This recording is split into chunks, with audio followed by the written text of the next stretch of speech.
At least 3 people were killed in anti-Taliban protests in the Afghan city of Jalalabad on Wednesday.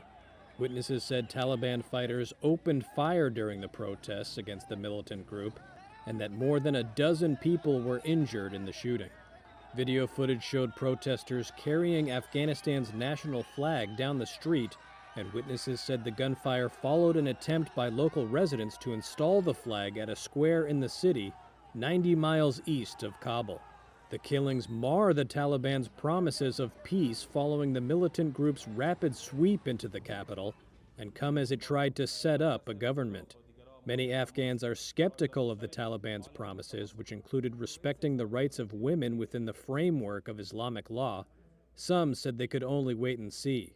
But in a recent interview, a senior Taliban leader told Reuters that Afghanistan would not be a democracy.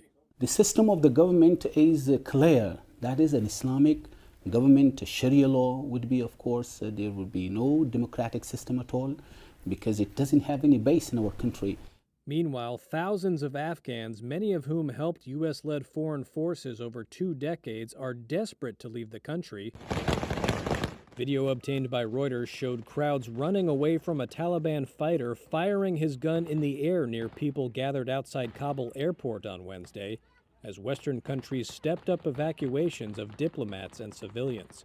One Western official told Reuters on Wednesday that about 5,000 diplomats, security staff, aid workers, and Afghan civilians have been evacuated from Kabul in the last 24 hours.